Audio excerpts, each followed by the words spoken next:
मी शीतल आणि माझ्या चॅनलमध्ये तुमचं मनापासून स्वागत आहे। आज मी तुम्हाला एक काढ्याची रेसिपी दाखवणार आहे। नॉर्मली काढा म्हटलं की लहान मुलं आणि मोठी सुद्धा असं नको नको करतात। इवन मी पर्सनली बोलायची की मलाही काढा नकोय, पण जेव्हा मी हा काढा पियाली तेव्हा मी म्हणजे मला इतकं चांगलं वाटलं आणि मी स्वतः ह्याची फॅन झाली आणि तेव्हाच मी डिसाईड केलं की हा काढा मी तुमच्यासोबत पण नक्की शेअर करणार आहे। तर ह्या रेसिपीला तुम्ही शेवटपर्यंत नक्की बघा। ओके, तर काढा बनवण्यासाठी इथे काही मी सामग्री घेतली आहे, ते म्हणजे की गूळ, लिंबू, अद्रक, काही तुलसीचे पत्ते, लवंग, काली मिरी, मोठी वेलची, इथे मी दालचिनीची पूड घेतली आहे, तुम्ही अख्खी दालचिनी पण वापरू शकता। इथे मी एक मोठा ग्लास भरून काढा बनवणार आहे। हा जो ग्लास आहे त्याच्यामध्ये 2 कप काढा आरामात बनेल। आता सगळ्यात आधी आपल्याला काय करायचं आहे, हे जे पाणी आहे ना त्याला उकळवून घ्यायचं आहे। तर इथे एका टोपामध्ये मी 1 ग्लास पाणी घेतलं आहे। आता त्याला आपण व्यवस्थित उकळी येऊन देऊया। जोपर्यंत पाण्याला उकळी येते तोपर्यंत आपण जे काली मिरी, दालचिनी आणि मोठी इलायची आहे त्याला व्यवस्थित बारीक कुटून घेऊया। इथे मी खलबत्त्यामध्ये ह्याला व्यवस्थित बारीक कुटून घेणार आहे। पाणीला उकळी यायला सुरुवात झाली आहे। आता ह्या मोमेंटला आपण तुळशीचे पत्ते ह्याच्यामध्ये ॲड करूया। तर इथे तुळशीच्या पानांना मी असं तोडून टाकलं आहे। तुळशी पत्ता टाकून झाल्यानंतर जे आपण काली मिरी, दालचिनी हे सगळं कुटून घेतलं होतं ना ते ह्याच्यामध्ये ॲड करूया। तर जे सगळं कुटून घेतलं होतं ना ते मी ह्या गरम पाण्यामध्ये ॲड केलं आहे।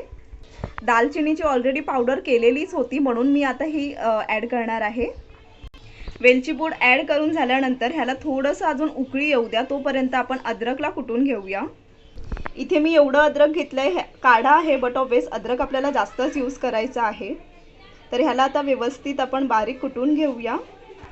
अद्रकला एकदम जास्त पण नाही बारीक करायचं आहे आणि जाडसर पण नाही ठेवायचं आहे। आता इथे ऑलमोस्ट उकळी यायला सुरुवात झाली आहे। आता आपण ह्याच्यामध्ये जे कुटलेलं अद्रक आहे ते ॲड करूया।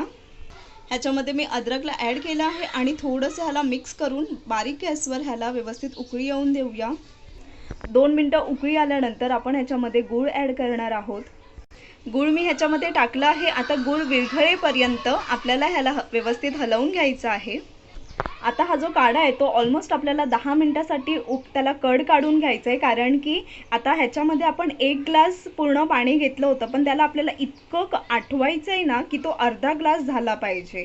त्याचे जे आपण सगळे खडे मसाले टाकले होते किंवा गूळ टाकलं होतं आणि अद्रक टाकलं होतं ते सगळे त्याच्यामध्ये फ्लेवर्स उतरले पाहिजे, म्हणून स्लो गॅसवर करायचं आहे हे। फास्ट गॅसवर जर आपण केलं तर उकळी येऊन ते फटाफट पाणी आटून तर जाईल पण त्याचे फ्लेवर्स त्याच्यामध्ये उतरणार नाही, म्हणून पेशन्स ठेवून आपल्याला ह्याला 10 मिनिटं स्लो गॅसवर करायचं आहे। ओके, तर हे व्यवस्थित ह्याला उकळी आली आहे। आपण ह्याचं 1 ग्लासचं केलं होतं आणि आता ते एकदम आटलं आहे ह्याचं पाणी आणि ते अर्धा ग्लास झालं आहे। आता फक्त फ्लेवर येण्यासाठी इथे चिमूटभर मी चहा पावडर टाकणार आहे। चहा पावडर टाकल्यानंतर फक्त 2 सेकंदासाठी आपल्याला ह्याला उकळी येऊन द्यायची आहे। तोपर्यंत आपण इथे मी 2 कप घेतले आहेत। ह्या 2 कपमध्ये आपण आता लिंबू पिळूया। ह्याच्यामध्ये मी अर्धा लिंबू पिळला आहे। आता हे झालं आहे। आता आपण गॅस बंद करूया। तर अशा प्रकारे हा काढा बनवून रेडी झाला आहे आणि या काढ्याचा जो फ्लेवर आहे तो तुम्ही इमॅजिन करू शकता, कारण की ह्याच्यामध्ये आपण हलकसं फ्लेवरसाठी चायपत्ती टाकलेली, त्याच्यानंतर बाकी खडे मसाले टाकले होते आणि आंबटपणा यावा म्हणून ह्याच्यामध्ये शेवटला आपण लिंबू पिळला आहे। थोडंसं गोडसर व्हावं म्हणून ह्याच्यामध्ये गुळाचा पण आपण वापर केला आहे।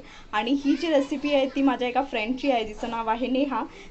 आणि हे मी तिच्याच घरातून शूट करत आहे, कारण की तिने मला रिक्वेस्ट केलेली की तू एकदा माझ्या घरी ये आणि हा काढा तुझ्या जे यूट्यूबर फॅमिली आहेत, तुझे यूट्यूब फॅमिली त्यांच्यासोबत तू हे शेअर कर।